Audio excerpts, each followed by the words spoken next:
Medical sales representative union की unit conference का सफल आयोजन होटल वरदान सागर में हुआ।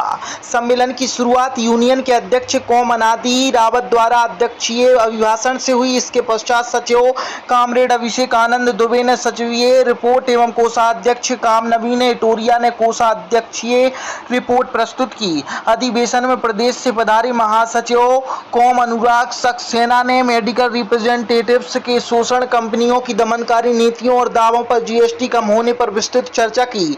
इसी क्रम में राज्य सचिव कोम वीरेंद्र रावल ने एसपी 1976 तथा मेडिकल रिप्रेजेंटेटिव के अधिकारों व सरकार की श्रम विरोधी नीतियों पर अपना संबोधन दिया। अधिवेशन का संचालन कामरेड सुनील जैन ने किया। इसके बाद गत 2 वर्षों से कार्यरत बॉडी को भंग करने नई कार्यकारिणी का सर्वसम्मति से संगठन किया। इसके बाद गत 2 वर्षों से कार्यरत बॉडी को भंग कर नई कार्यकारिणी का सर्वसम्मति से गठन किया गया। अधिवेशन का समापन वोट ऑफ थैंक्स के साथ सफलतापूर्वक समाप्त हुआ। इलीगल है, गैर कानूनी है।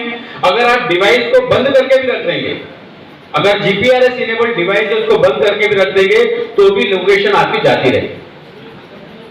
दूसरा, अगर आप लोकेशन पे जाके जीपीआरएस आपका इनेबल्ड है, जियो टैगिंग है, आप डॉक्टर को टैग कर रहे हैं किसी नेटवर्क की किसी कनेक्टिविटी इश्यू के कारण अगर टैग नहीं हो पाता तो आपका वो कॉल रिपोर्ट ही नहीं हो पाएगा, जिसके लिए आप रिस्पॉन्सिबल नहीं है।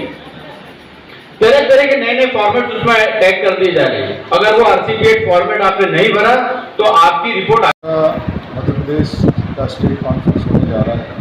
उसके पहले तमाम जितने भी हमारे जो जिले की इकाइयाँ हैं वहाँ पर भी यूनिट की जो इकाइयों की कॉन्फ्रेंस की जाती है और सतना इकाई की सागर इकाई की कॉन्फ्रेंस चल रही है और इस सागर इकाई के कॉन्फ्रेंस में इलेक्शन किया जाएगा, जिसमें कि जो नए पदाधिकारी जो हैं वो चुने जाएंगे। तो अभी तक किसी दावेदारी की है या नॉमिनेट किया जाएगा? ज़्यादातर हमारे यहाँ इलेक्शन में हम आम सहमति बनाने की कोशिश करते हैं और यदि आम सहमति से इलेक्शन हो जाता है तो सारे लोगों को चुना जाता है और यदि कोई कंटेस्ट करता है तो एक जो डेमोक्रेटिक प्रक्रिया है चुनाव की उसमें किया जाता है। मेंबरशिप क्या किस तरीके की गतिविधियाँ रहती हैं? आप ये देख रहे हैं कि इस समय में तमाम मेडिकल रिप्रेजेंटेटिव का जो हमारा संगठन है NPMSI और हमारा जो नेशनल फेडरेशन है, फेडरेशन ऑफ मेडिकल एसोसिएशन, आपने अभी देखा होगा कि केंद्र सरकार द्वारा अभी हाल ही में GST के स्लैब में चेंजेस किए गए। 0% किया गया, जहाँ 5% का टैक्स लगता था और यहाँ 12 और 18% का जो GST था वो 5% की सरकार लेके आई है। इसका आंदोलन पूरे देश के अंदर में जो आंदोलन चलाने वाला संगठन है, एकमात्र संगठन है वो FMRI है।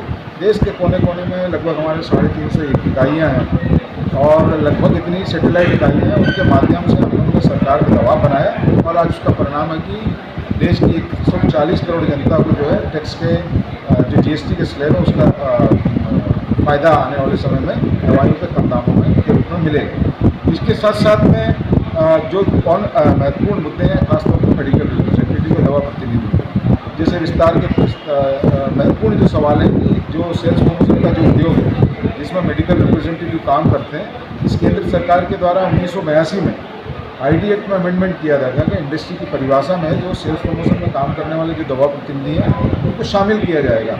लेकिन आज तक 1982 के बाद में भी सरकार ने उस कानून को गजट नोटिफिकेशन करने के बाद में भी उसका इन्फोर्समेंट नहीं हुआ किया गया, जिसके कारण से दवा प्रतिनिधियों की जो दवाओं कंपनियों के जो मालिक हैं वो अपनी ही मनमर्जी के नियम कानून चलाते हैं। आए दिन जो टर्मिनेशन करना, ट्रांसफ़र करना, वेज कट करना, ये तमाम तरह की जो परिस्थितियाँ बन रही हैं, इसको लेकर हमारा आंदोलन है कि सरकार के द्वारा स्टैट्यूटरी जो नॉर्म्स हैं इनके लिए समान कार नियमावली बनाई जाए, जो महत्वपूर्ण सवाल है। दूसरा हमारा महत्वपूर्ण सरकार है राज्य सरकार से पूरे देश के अंदर में मध्य प्रदेश एक ऐसा राज्य है जहाँ पर कि मेडिकल रिप्रेजेंटेटिव को अभी भी कामगार सीधे तौर पर नहीं माना जाता। तो हमारा ये सरकार से मोहन यादव की जो सरकार है BJP की सरकार से, उससे ये हमारा संघर्ष जारी है, आंदोलन चल रहा है कि वो अपने जो ID एक्ट की परिभाषा है उसमें सेल्स प्रमोशन को सेक्शन 30 की परिभाषा में संशोधित कर जोड़ें ताकि हमको भी जो वर्कर के रूप में जो मान्यता मिलनी चाहिए उसको वो मान्यता मिले। 26,000 रुपये न्यूनतम वेतन का सवाल है, उसको लेकर के हम लोग लगातार लड़ रहे हैं। इसके साथ में क्या पूरे वर्कर का जहाँ तक सवाल है 8 घंटे का जो काम है, आज भी मेडिकल रिप्रेजेंटेटिव 12-12 14 घंटे काम कर रहा है, उसको शोषण किया जा रहा है, उसको ओवर टाइम दिया जा रहा है। ऐसे तमाम सवालों को लेकर हम इस कॉन्फ्रेंस के लिए यहाँ पर चर्चा कर रहे हैं और आने वाले समय में यहाँ पर हम लोग जो है उसके कार्यक्रम बनाएंगे और जो स्टेट का हमारा कॉन्फ्रेंस होगा उसमें निर्णय लिए जाएंगे और आने वाले समय में हमारा संघर्ष इन्हीं तमाम मुद्दों को साथ में लेकर आएंगे। मेरा नाम वीरेंद्र सिंह रावत, स्टेट के सेक्रेटरी। क्या प्रक्रिया रखी गई, किस तरीके की? हम लोगों के यहाँ पे जो MPMSR है इसमें एक डेमोक्रेटिक प्रक्रिया होती है, जो कि जैसी चुनाव प्रक्रिया होती है एज इट इज़ वैसी ही प्रक्रिया होती है।